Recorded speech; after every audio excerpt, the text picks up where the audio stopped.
सो continue है हमारा growth of modern industry in India. तो यहाँ पर ये है कि let us take a look at some important modern industries in 20th century in India. तो 20th सेंचुरी में हम कुछ मॉडर्न इंडस्ट्री की तरफ जाएंगे, ठीक है, कि कौन सी मॉडर्न इंडस्ट्रीज जो है ब्रिटिशर्स ने जो है बनाई, सेटअप करी, ठीक है, मॉडर्न इंडस्ट्री 20th सेंचुरी में कौन कौन सी रही। तो फर्स्ट थी आपकी कॉटन टेक्सटाइल और cotton industry. You can also say cotton textile और cotton industry.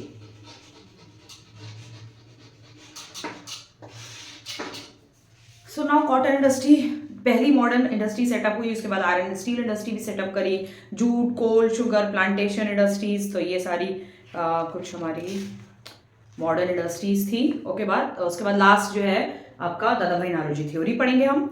So first cotton mill was set up in Bombay in 1854 by a Parsi merchant called Cowasji ji Nanabhai, ठीक है। तो ये एक पारसी मर्चेंट थे जिन्होंने 1854 में जो है पहली कॉटन इंडस्ट्री जो थी वो सेटअप करी, ठीक है। क्योंकि पारसी थे तो नेम ऑब्वियसली जो था, नेम इनका बहुत डिफरेंट तरीके का नेम था, ठीक है। कोवास जी कोवास जी नाना भाई, सिंगल है, सॉरी, नाना भाई, कोवास जी नाना भाई पहली कॉटन मिल जो है इन्होंने सेटअप करी। And by the beginning of the 20th century 84 textile mill had begun operating in Bombay। तो by the begin of the 20th century जैसे आपकी स्टार्ट हुई है तो वहां पर बिगनिंग में ही आपकी इन्होंने मतलब अच्छा खासा कॉटन टेक्सटाइल मिल काफी अच्छी चलाई इन्होंने।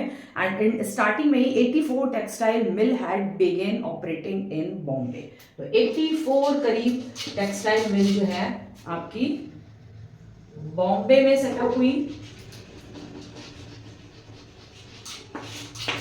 ठीक।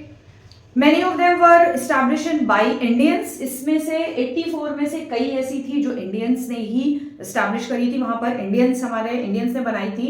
सोन mill were establish in other cities such as Ahmedabad and Kanpur. धीरे धीरे मतलब बॉम्बे में 84 बनने के बाद धीरे धीरे और भी हमारी जो सिटीज थी, बड़ी बिग सिटीज थी, उनमें ये कॉटन टेक्सटाइल मिल जो है सेटअप होने लगी धीरे धीरे, जिनमें से अहमदाबाद मेन था, आपका Kanpur. Later mill were set up in cities such as Nagpur, Sholapur and Madras.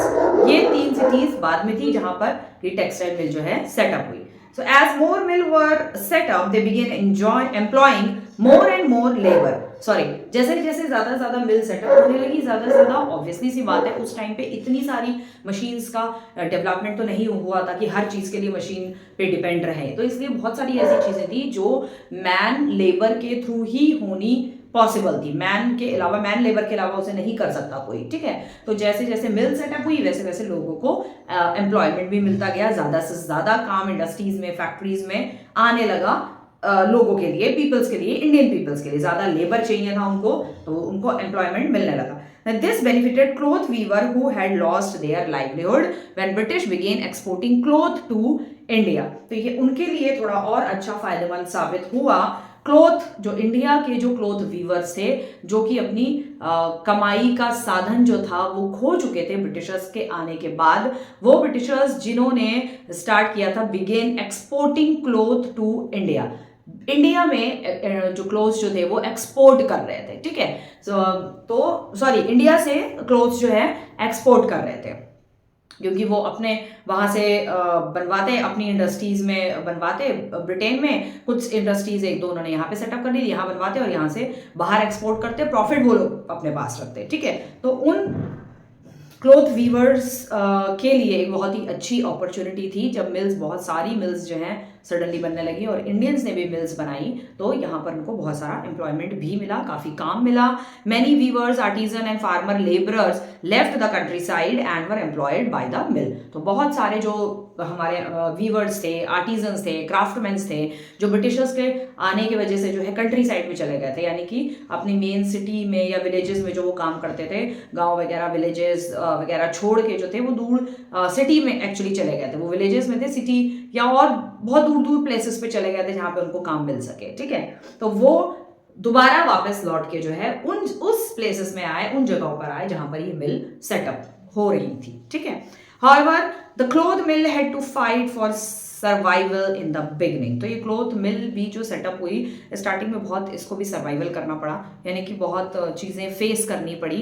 मतलब इतनी जल्दी एकदम से सारी मिल्स जो थी सेटअप नहीं हुई थी, ठीक है, बहुत इसको भी स्ट्रगल करना पड़ा। So British mill cloth was much cheaper than theirs. फिर वही बात आ गई, फिर वही चीज़ आ गई कि ब्रिटिश मिल्स के दो क्लोथ थे, वो यहाँ की मिल्स जो सेटअप करी इंडियंस ने, पारसीज ने, उनके क्लोथ से, उनकी मिल में बनाए हुए क्लोथ से ज़्यादा चीपर थे। वो लोग बहुत ही चीप रेट पे दे रहे थे, सस्ते दामों में दे रहे थे, ठीक है। तो ऑब्वियसली जो इंडियंस हो गए या ब्रिटिशर्स हो गए या बाहर के कोई भी यूरोपियन कंट्री है, वो सस्ते में ही चीज़ लेगी और उसे कॉस्टली करके बेचेगी, ठीक है। While many countries imposed heavy duty on cloth import.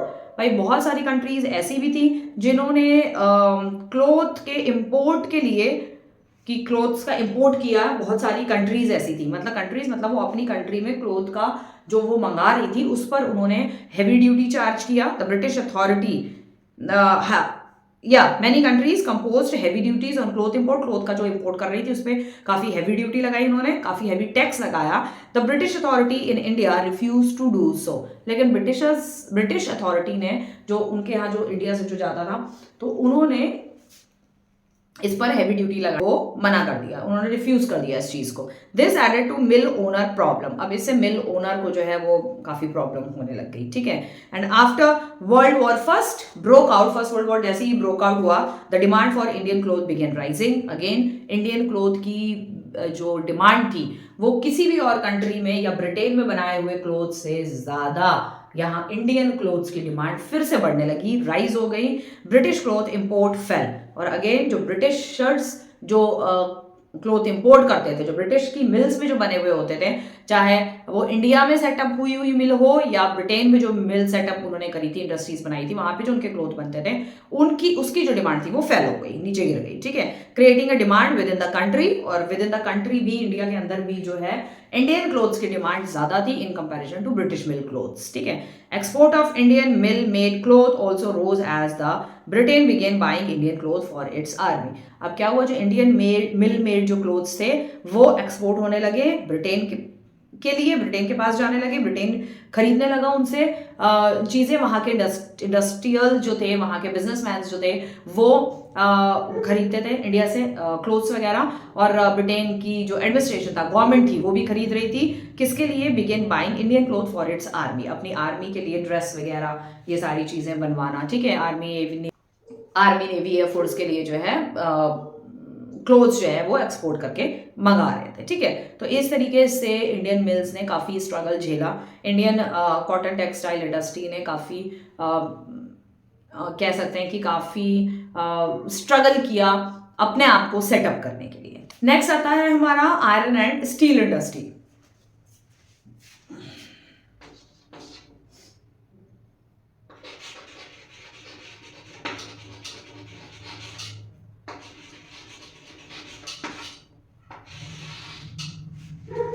Next आती है आयरन एंड स्टील इंडस्ट्री, किस तरीके से सेटअप हुई, मॉडर्न कैसे बनी, उसने क्या क्या फेस की चीजें, ठीक है। तो in the beginning of the 20th century की जैसी कि बिगनिंग होती है, स्टार्ट होता है, Jamshedji Tata set up Tata iron and steel industry, and that is today it's famous with the name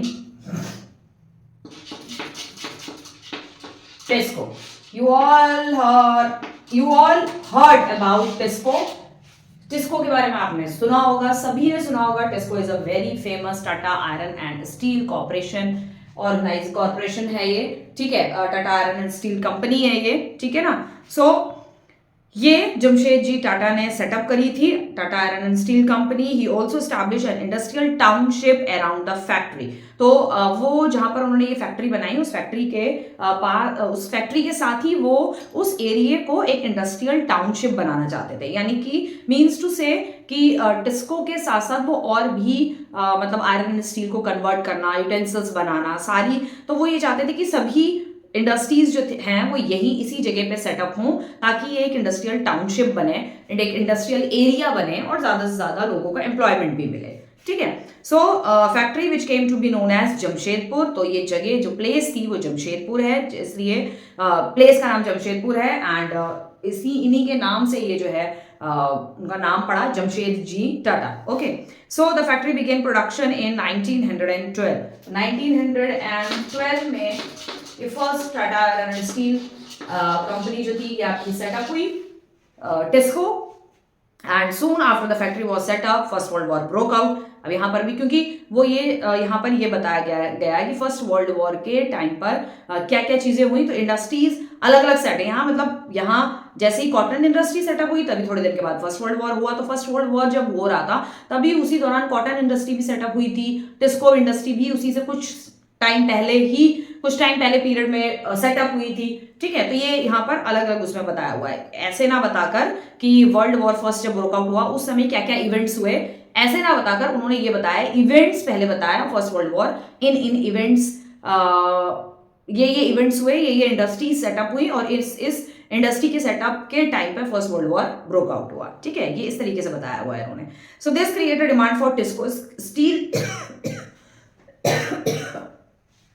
so first world war broke out हुआ, तो जिसके वजह से यहाँ पर वॉर के टाइम पीरियड में टिस्को की स्टील की काफी डिमांड होने लग गई। ठीक है। The British were in the process of expanding the railways, ठीक है, system in India for which they needed rail and carriage. उसी टाइम पर क्योंकि वॉर तक सामान पहुंचाने के लिए, वॉर तक फूड की सप्लाई करने के लिए, आर्म्स एंड एम्यूनिशंस की सप्लाई करने के लिए और भी बहुत सारी चीज़ें होती हैं वॉर के टाइम पे जो जवानों को सप्लाई करी जाती हैं। आज भी फूड, आर्म्स, एम्यूनिशंस और आपके राशन जो होता है वो पूरा सप्लाई किया जाता है। इवन वाटर के टैंक्स जो है जाते हैं वहाँ, कोई कुआं खोद के या हैंडपंप या कुछ लगा के तो पानी पिएगा नहीं जवान। ठीक है। तो इसलिए वाटर के टैंक्स की सप्लाई होती है, राशन की सप्लाई होती है, फूड पूरा जो डब्बे वाला जो फूड होता है जो कभी खराब नहीं होता उसकी सप्लाई होती है, पैक्ड फूड जो होते हैं उनकी सप्लाई होती है, फ्रेश वेजिटेबल्स की भी सप्लाई होती है। आज के टाइम पे अगर वॉर ब्रोकआउट हो, खैर हमारी कंट्री में ना वॉर ब्रोकआउट हो किसी भी तरीके की तो ज़्यादा अच्छा है, लेकिन अगर कुछ ऐसा होता है जैसे कि अभी रशिया और यूक्रेन और इसराइल में जो चल रही है, तो ये जो वॉर चल रही है इस टाइम पे इन्हीं सब चीज़ों में सारा खर्चा होता है, इन्हीं सब चीज़ों में सारे स्पेंड होते हैं, गवर्नमेंट का सारा पैसा इसी में झोंका जाता है। इसलिए हर कंट्री अवॉइड करती है कि वॉर ना हो तो ज़्यादा अच्छा है। ठीक है, हर कंट्री इस चीज़ को अवॉइड करती है। तो स्टील की ज़्यादा ज़रूरत पड़ी, और स्टील की ज़रूरत इसलिए पड़ी क्योंकि ब्रिटिशर्स उस दौरान रेलवे ट्रैक्स, रेलवे लाइंस बनाने में बिजी थे बहुत टाइम पहले से, फर्स्ट वर्ल्ड वॉर से पहले से। ठीक है, रेलवे लाइंस वगैरह इसलिए भी ज़्यादा जल्दी उन्होंने, जैसे ही फर्स्ट वर्ल्ड वॉर ब्रोकआउट हुआ तो रेलवे लाइन का जो क्या बोलते हैं, रेलवे लाइन को बनाने की जो प्रक्रिया थी वो उन्होंने और तेज़ कर दी। रेलवे ट्रैक्स डलवाने की, रेलवे ट्रैक्स जहां जहां पड़वाने हैं वो चीज, वो उनका वर्क जो था, उनका काम जो था वो और ज्यादा तेज हो गया, अब और ज्यादा जल्दी हो गया। क्यों? क्योंकि उनके ब्रिटिशर्स के जब जवान वहां फर्स्ट वर्ल्ड वॉर में लड़ रहे थे, उनको राशन, फूड, पानी, ये सारी चीजें, medical, the most important is the medical facilities, doctors provide करना, तो कोई ऐसा वे नहीं था जिस वे से वो पहुंच पाए वहां पर। तो railway is the only way to send all these things at the time of the war to the army और टू द आर्मी जवान्स तक पहुंचाने का सिर्फ यही एक रास्ता था at that time, that is the railway track. ठीक है, सो रेलवे ट्रैक्स एक्सपैंड हो रहे थे, प्रोसेस इसका और ज्यादा तेज हो गया था, ब्रिटिशर्स ने और ज्यादा तेज कर दिया था railway system, by which because they need railway track and also they need a carriage। तो स्टील और लोहे के, आयरन और स्टील के ही जो है कैरियज वगैरह वो आयरन और उसके ही बनते हैं, रेलवे ट्रैक जो पड़ता है पूरा लोहे का पड़ता है। ठीक है, तो initially they were reluctant to buy steel from TISCO.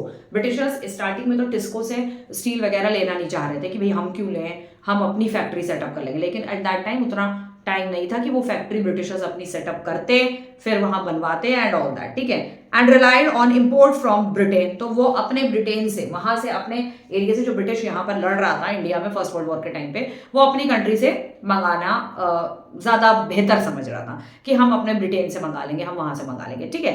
But things change with the war. लेकिन जब वॉर बढ़ती चली गई तो वहां पे चीजें ऑब्वियसली चेंज हो गई। इतनी दूर से मंगाना, ब्रिटेन से मंगाना, ठीक है, टाइम लगेगा उसमें बनाने में, क्योंकि एट दैट टाइम एयरप्लेन्स जो जो था, एयर रूट जो था, वाटर रूट जो था, ज्यादातर वाटर रूट ही यूज किया जाता था, वाटरवेज यूज किए जाते थे, और एयरवेज, लैंड का तो कोई तरीका था ही नहीं, ठीक है। तो वाटरवेज और एयरवेज पहुंचने में इतना सारा स्टील का चीजें या वहां पर बनाकर कैरियज, रेल ट्रैक बनाकर यहाँ तक पहुंचने में काफी टाइम लग जाता। उतने में तो ब्रिटेन फर्स्ट वर्ल्ड वॉर हार जाता, ठीक है। सो उन्होंने क्या किया, but the thing change with the war. Britain cut down on steel export as it concentrated on supplying steel to its defence industry. तो उन्होंने क्या किया, Britain cut down on steel export, steel को एक्सपोर्ट करना छोड़ के उन्होंने क्या किया, on supplying steel to its defence industry. उन्होंने स्टील डायरेक्ट जो है चीजें बना के जो है सप्लाई करना जो है शुरू कर दी। जो यहाँ लड़ रहे थे वो तो इंडियन जवान थे, जो उनके ब्रिटेन में जो ब्रिटिशर्स फर्स्ट वर्ल्ड वॉर के टाइम पे लड़ रहे थे, ठीक है। तो उन्होंने direct supplying steel to its defence industry, अपनी डिफेंस इंडस्ट्री, डिफेंस की जो इंडस्ट्री थी, जो डिफेंस का सामान बनाती थी, डायरेक्ट उनको जो है स्टील जो है यहां से सप्लाई करना शुरू कर दिया, ठीक है। So the Indian railway turn to TISCO. तो इंडियन रेलवे जो बनी वो टिस्को पे डिपेंड थी पूरी तरीके से, ठीक है। And by the time the war ended, जब वॉर एंड हुई, the British government in India had became the largest consumer of steel produced in TISCO. जब तक वॉर खत्म हुई तब तक जो ब्रिटिश गवर्नमेंट थी, जो कि इंडिया में थी eight that time, India has became, तब तक इंडिया जो था वो लार्जेस्ट कंज्यूमर बन गया था स्टील प्रोडक्शन का, लार्जेस्ट कंज्यूमर यानी लार्जेस्ट स्टील बनाने वाली कंट्री। और कहाँ बनती थी हमारी सबसे ज्यादा स्टील बनाने वाला, टिस्को। तो यहां से इन्होंने क्या किया था, टिस्को में जो भी स्टील था वो डायरेक्ट अपनी इंडस्ट्री को वहां ब्रिटेन में जो है सप्लाई कर रहे थे। अपनी जो आर्मी की डिफेंस इंडस्ट्री थी उनको यहां से स्टील प्रोड्यूस करवा रहे थे और वहां सप्लाई कर रहे थे। तो वॉर के एंड तक ज्यादा से ज्यादा टिस्को ने स्टील बनाया, क्योंकि पैसा मिल रहा है तो टिस्को तो स्टील बनाएगी, ठीक है। ज्यादा से ज्यादा, बहुत ज्यादा, क्योंकि उनको वहां पे जरूरत थी।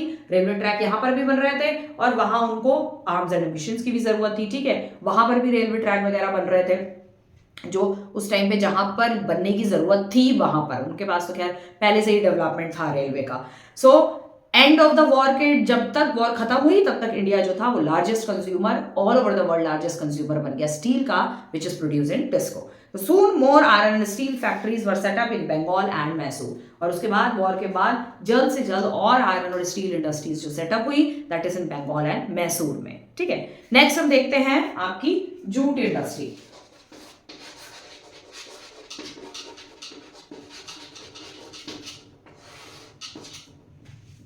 सो jute industry, many jute plants were set up in Bengal. Bengal में बहुत सारे जूट के प्लांट्स जो हैं सेटअप किए गए। वो प्लांट्स जो जूट प्रोड्यूस करते हैं उनमें से निकाला जाता, बनाया जाता, रेशे निकाले जाते हैं और फिर उनको जूट में फैक्ट्रीज में कन्वर्ट किया जाता है। Towards the end of the 19th century तक काफी सारा प्लांटेशन हुआ, जूट के प्लांट्स बहुत ज्यादा ग्रो किए गए। They also benefited from the first world war में भी ये जूट की चीजें काम आई, which created huge demand for sand bags. तो इस जूट के स्पेशली सैंड बैग्स बनाए जाते थे।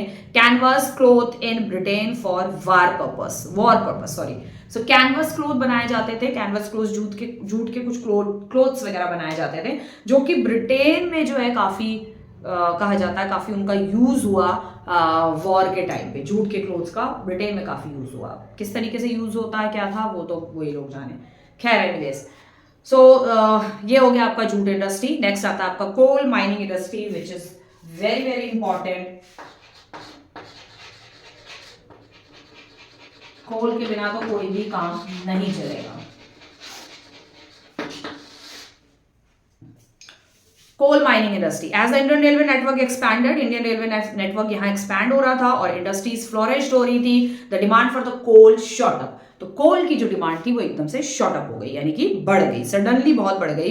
क्यों? क्योंकि स्टीम इंजन रैन ऑन कोल, क्योंकि रेलवे एक्सपैंड हो रहा था बहुत तेजी से, रेलवे का एक्सपैंड का जो प्रोसेस था बहुत तेजी से बढ़ता चला जा रहा था, और रेलवे के लिए स्टीम इंजन के लिए जो है कोल की जरूरत होती है, ठीक है। So coal was also required in the large quantity by the iron and steel industry. Iron and steel industry में भी कोल की जरूरत होती है, क्योंकि आयरन को शेप देने के लिए बहुत ही गर्म आग चाहिए, बहुत ज्यादा गर्म आग चाहिए, और आग प्रोड्यूस होगी किससे? कोल से, ठीक है। So many mines were set up, बहुत सारी माइंस उस दौरान सेटअप करी गई, that is in Bihar, Bengal and Orissa, to meet these demand. इस डिमांड को कंप्लीट करने के लिए, पूरा करने के लिए बहुत सारी कोल माइनिंग्स भी सेटअप करी गई। ओके, नेक्स्ट आती है आपकी sugar industry.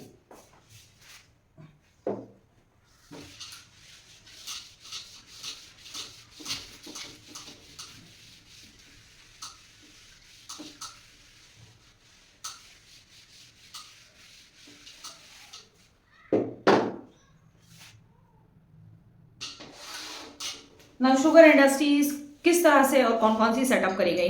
Initially India imported sugar from Britain. Starting में इंडिया इंपोर्ट करता था शुगर, जो कि ब्रिटेन से इंपोर्ट करता था, ब्रिटेन से लाता था, ब्रिटेन से इंडिया में शुगर आती थी।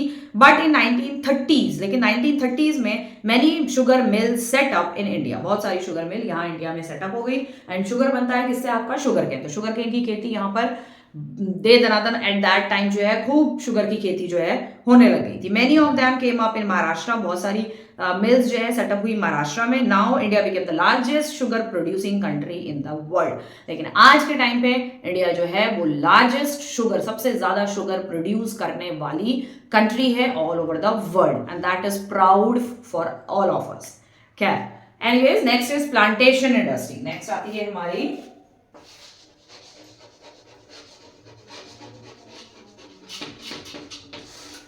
plantation industry. Plantation industry, we have already read about the setting up of a large plantation in Bengal and Odisha.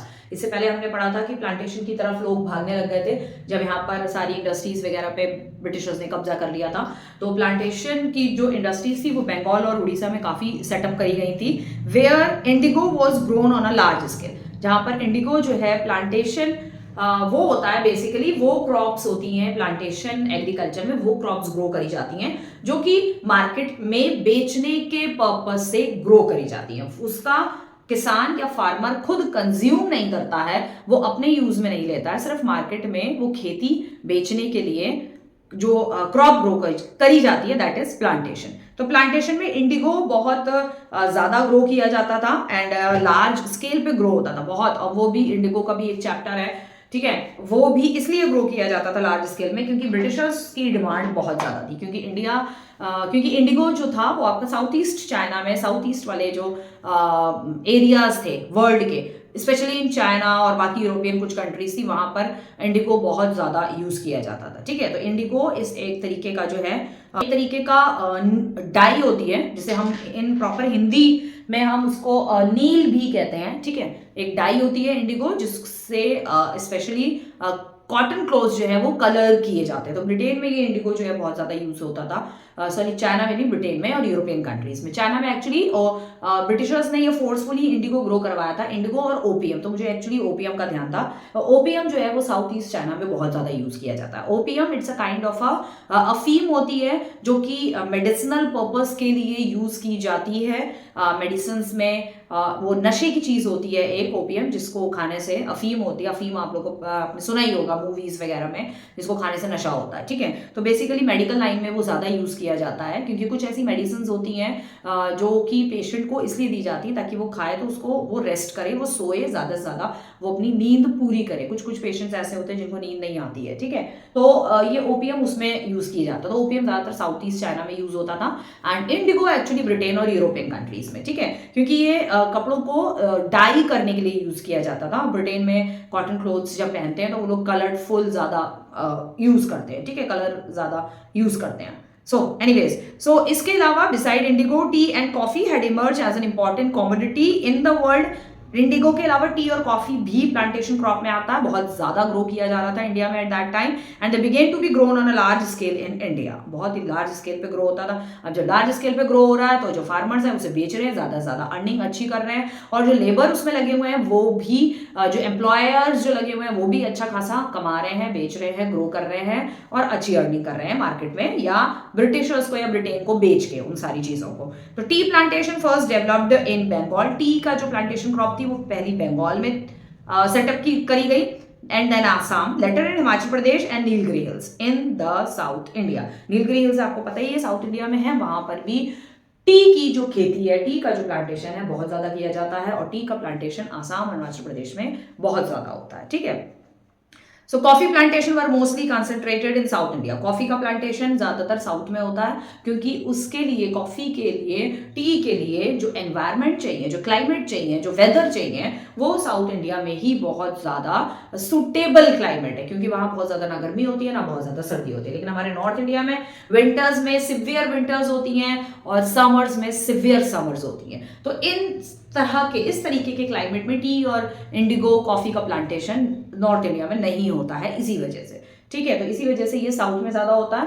And जैसे कि अभी हमने जूट इंडस्ट्री का पढ़ा, तो सबसे पहले ये सेटअप हुई आपकी end of the 19th century Bengal में। बंगाल वाला जो पार्ट है जूट की, आज भी इंडस्ट्रीज वेस्ट बंगाल में, बांग्लादेश में, तो खैर अलग कंट्री है, वेस्ट बंगाल में ज्यादातर जूट की इंडस्ट्रीज हैं, क्योंकि जूट का के लिए भी ग्रो करने के लिए जो सुटेबल क्लाइमेट चाहिए, सुटेबल वेदर चाहिए, वो सिर्फ वेस्ट बंगाल में ही अवेलेबल है और कहीं अवेलेबल नहीं है। तो ज्यादातर जूट की इंडस्ट्रीज वेस्ट बंगाल में सेटअप है। उसी तरीके से टी और कॉफी का भी प्लांटेशन है। So were mostly concentrated in South India. Most of the plantation were owned by Europeans. तो बहुत ज्यादा जो प्लांटेशन, जो खेती हो रही थी, तो बहुत सारी खेती जो थी वो ब्रिटिशर्स के अंडर में थी। कुछ इंडियंस थोड़े बहुत जो थे, जो बहुत ज्यादा बिजनेसमैन बड़े बड़े जो थे, वो उनकी अपनी थी। ठीक है, बाकी लेबर्स जो थे वो वहां पे काम करते थे। दे एम्प्लॉयड इंडियंस को एम्प्लॉयड करते थे वो, ठीक है, वहां पे काम करने के लिए, to work on their plantation and often exploited them. ये तो उनका जन्मसिद्ध अधिकार था एट दैट टाइम कि जो भी लेबर या जो भी एम्प्लॉय उनके यहाँ काम करेगा वो एक्सप्लॉइट करना तो उनका, कहते हैं, जन्मसिद्ध अधिकार था। ठीक है, सो प्लांटेशन के लिए वर्क करवाते थे, वर्क ऑन देयर प्लांटेशन, लोग उनके यहाँ प्लांटेशन के लिए काम करते थे, और वो लोग जो थे ब्रिटिशर्स उनको एक्सप्लॉइट करते ही रहते थे। ठीक है, so next, last but not the least, दादा भाई नारोजी एंड ड्रेन थ्योरी है।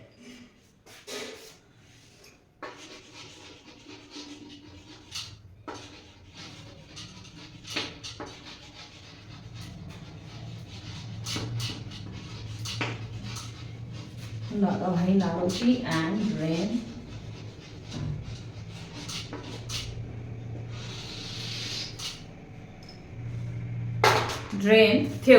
थ्योरी के बारे में है अब हम स्टडी करेंगे। So we have seen how British trader initially imported gold and silver from Britain. मतलब स्टार्ट में जब ब्रिटिशर्स आए तो वो उनका मेन यही था ना, वो क्या कहते हैं कि ट्रेड करने के लिए आए, तो गोल्ड और सिल्वर इंडिया से इंपोर्ट करके लेके अपनी कंट्री में लेके जाते थे। तो इनिशियली उनका यही था मोटिव, करने तो वो ट्रेड ही आए थे from Britain and use it to buy Indian goods. ठीक है, और इंडियन गुड्स भी वो बाय करते थे। ठीक है, जो भी इंडियन गुड्स वगैरह बनते थे वो भी बाय करते थे, गोल्ड और सिल्वर अपनी कंट्री में इंपोर्ट करते थे। ठीक है, so but things change after the battle of Buxar in the 18th century. Sorry, तो बैटल ऑफ बक्सर के बाद जो थी चीजें चेंज होने लग गई। ठीक है, और बैटल ऑफ बक्सर जो कि 18th सेंचुरी में हुई आपकी, तो उसके बाद बहुत सारी चीजें जो थी चेंज होने लगी। एंड क्या था वो, the East India company began receiving huge revenue from Bengal. तो ईस्ट इंडिया कंपनी को बेसिकली काफी अच्छा खासा रेवेन्यू जो था वो मिल रहा था बंगाल से। ये अब इन्होंने रेवेन्यू लेना शुरू कर दिया था ना, डिफरेंट रीजन से, डिफरेंट प्लेसेस से रेवेन्यू लेना स्टार्ट कर दिया। जब वो ट्रेड से हटके उनका जो मोटिव था वो रूल पे आ गया कि रूल करना है हमें, तो वो रेवेन्यू भी कलेक्ट करने लगे। तो बैटल ऑफ बक्सर के बाद चीजें और चेंज ये हुई कि बंगाल से अच्छा खासा इनको रेवेन्यू आया, with which it could easily bye Indian goods, जिससे वो इंडियन गुड्स जो थे इजीली बाय कर सकते थे, खरीद सकते थे। As more territories came under British control, और ज्यादा से ज्यादा उन्होंने अपनी टेरिटरीज जो इधर उधर की जो भी ज्यादा से ज्यादा टेरिटरीज थी, बंगाल के अलावा उड़ीसा और आपका महाराष्ट्र वाला पार्ट, ये सारी चीजें उन्होंने अपने अंडर में, अपनी टेरिटरी में उन्होंने धीरे धीरे करने लग गए अपने कंट्रोल में। Revenue from land and taxes etcetera increase. अब रेवेन्यू, वो लैंड पे भी रेवेन्यू ले रहे हैं, जो खेत की जमीन है उस पर भी रेवेन्यू ले रहे हैं, और टैक्स जो है वो अलग से ले रहे हैं, फार्मर से टैक्स ले रहे हैं, ट्रेडर से ले रहे हैं, जमींदार से ले रहे हैं, मर्चेंट से ले रहे हैं, इनसे टैक्स अलग ले रहे हैं, लैंड पर रेवेन्यू अलग ले रहे हैं। ठीक है, सो ये धीरे धीरे इनका बढ़ता चला गया। Thus from the 18th century onwards Indian wealth was used to buy Indian goods. अब क्या हुआ, हर जगह से वो पैसा ले रहे हैं, ठीक है, लैंड से रेवेन्यू ले रहे हैं, टैक्स ले रहे हैं, हर जगह से पैसा अपने पास इकट्ठा कर रहे हैं, सबसे टैक्स ले लेके, राजा से, किंग से, मुगल से, हिंदू किंग से, सबसे पैसा ले लेके अपने पास इकट्ठा कर रहे हैं, और उसी पैसे से वो इंडियन गुड्स खरीद रहे हैं। वो अपने ब्रिटेन के पैसे से कोई भी चीज नहीं खरीद रहे, इंडिया से ही पैसा वसूल कर रहे हैं, इंडिया से ही पैसा टैक्स के तौर पे ज्यादा से ज्यादा पैसा ले रहे हैं, और हमारे ही पैसे से हमारी ही चीजें खरीद रहे हैं। ठीक है, वो अपना कोई भी जो है डॉलर या अपनी कोई भी सिंगल पेनी जो है वो खर्च नहीं कर रहे हैं हमारे इंडियन गुड्स पे। ठीक है, so to buy Indian goods which were sold at profit, और फिर जो इंडियन गुड्स बाय करते थे उन्हीं इंडियन गुड्स को जो है वो सोल्ड करते थे डिफरेंट कंट्रीज में, यूरोपियन कंट्रीज में, और उससे ज्यादा प्रॉफिट कमा रहे थे इन अदर कंट्रीज। ठीक है, now this led to drain on India's wealth. इससे क्या हुआ कि इंडिया का जो वेल्थ था वो ड्रेन आउट होने लगा, यानी कि इंडिया का ही पैसा जो था वो धीरे धीरे ड्रेन, यानी कि नाली में बहने लगा। ड्रेन इज अ नाली, ठीक है, ड्रेन की तरह नाली में जैसे पानी बहता है उस तरीके से इंडिया का वेल्थ, इंडिया का पैसा नाली की तरह बहने लग गया। नाली में जैसे पानी बहता है उस तरीके से बहने लग गया। ठीक है, इंडिया का वेल्थ एंड रिसोर्सेज, सारे रिसोर्सेज भी यूज करते थे, सारे रिसोर्सेज से रॉ मटेरियल से फिनिश गुड्स बनवाना और फिर उनको खरीदना और बाकी कंट्रीज में बेच कर उनसे प्रॉफिट कमाना, ये भी वो कर रहे थे। This led to a drain of India's wealth. In fact wealth obtain from India, in fact जो इंडिया से वो पैसा ले रहे थे, जो वेल्थ ले रहे थे, टैक्स, लैंड रेवेन्यू, ये वो सारे टैक्सेस के जरिए जो पैसा ले रहे थे, help in the industrialisation of Britain. इससे वो अपनी कंट्री का, ब्रिटेन का इंडस्ट्रियलाइजेशन भी बहुत अच्छे से वो कर रहे थे। हमारे ही पैसे से हमारी चीज़ें खरीदते थे, और जो हमारा पैसा, जो उनके पास जो पैसा जो बचता था, मतलब हमारी चीज़ें भी खरीद रहे, उसके अलावा भी पैसा बच जाता था, उससे वो ब्रिटेन में इंडस्ट्रियलाइजेशन भी बड़ा बढ़िया तरीके से मजे से कर रहे हैं। ठीक है, after the railway came to India, railway जब इंडिया में आ गया, जब ब्रिटिशर्स ने रेलवे को इंट्रोड्यूस किया, it became easier to supply raw material from India to British मिल।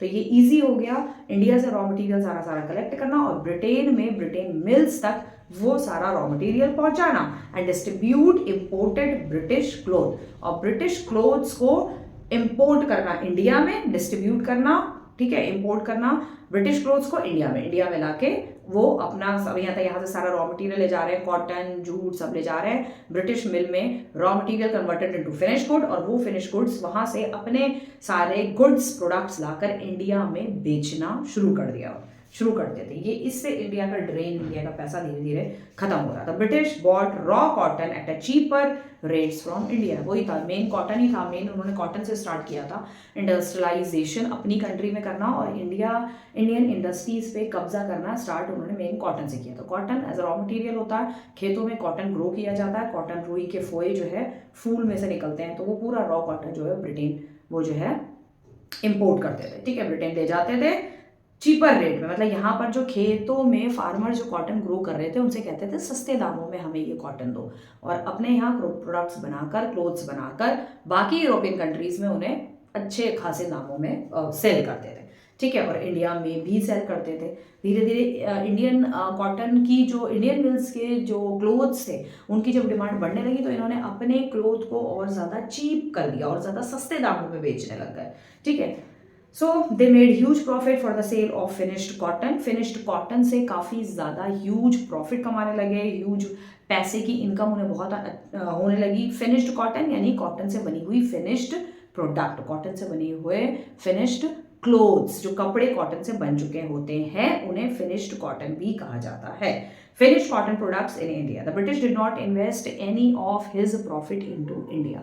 जो भी वो प्रॉफिट कमाते थे बाहर की कंट्री से, यहाँ वहाँ से, इंडिया से जो भी प्रॉफिट कमाते थे वो इंडिया में एक भी पेनी खर्च नहीं करते थे, not a single money, but use this money to develop their own nation and industries. लेकिन इस पैसे को वो अपने खुद के नेशन को, ब्रिटेन को डेवलप करने में, ब्रिटेन की इंडस्ट्रीज को डेवलप्ड करने में ज़्यादा से ज़्यादा पैसा खर्च करते थे।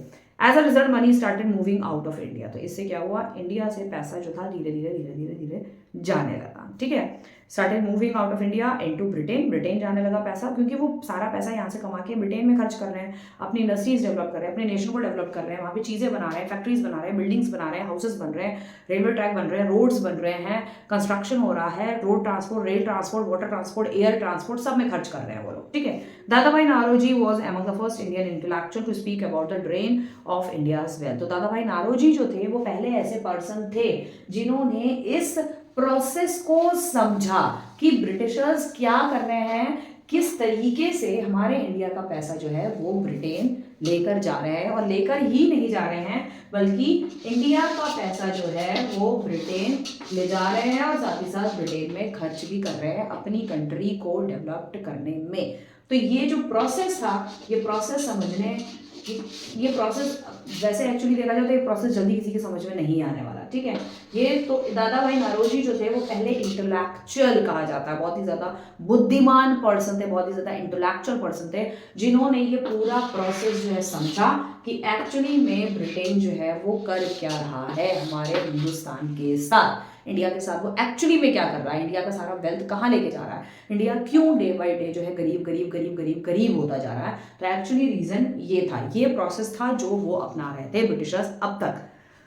सो of India's wealth and exploitation of its resources, हमारे रिसोर्सेज को भी एक्सप्लॉइट कर रहे थे by Britain in his book. तो हमारे रिसोर्सेज जो एक्सप्लॉइट हो रहे थे ब्रिटेन के द्वारा, ये सारी चीज़ें उन्होंने अपनी बुक में लिखी हैं। किसने? दादाभाई नारोजी ने अपनी बुक में लिखी है, poverty and un British rule in India. ये बुक आपको आज भी अवेलेबल हो जाएगी, नेट पे भी अवेलेबल है। If you want to read this book you can take it. He said British rule led to a transfer of wealth from India to Britain. उसमें उन्होंने ये कहा है कि Britishers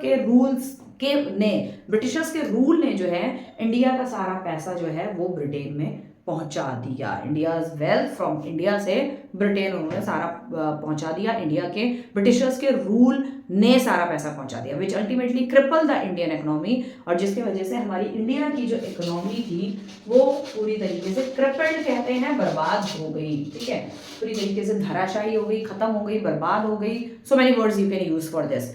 the Indian economy and this theory is known as the drain theory. और इस theory को जो है वो ड्रेन थ्योरी कहा गया, क्योंकि पैसा हमारा नाली में जैसे पानी बहता है उस तरीके से पैसा हमारा बह के इंडिया से बह के ब्रिटेन जाता जा रहा था, कंटिन्यूअसली जा रहा था, ठीक है। So this was your chapter and I hope you will understand this chapter very clearly, and I try to make you understand, and I try very hard work for you people especially. So hope this chapter will go easy for you and you will understand this chapter.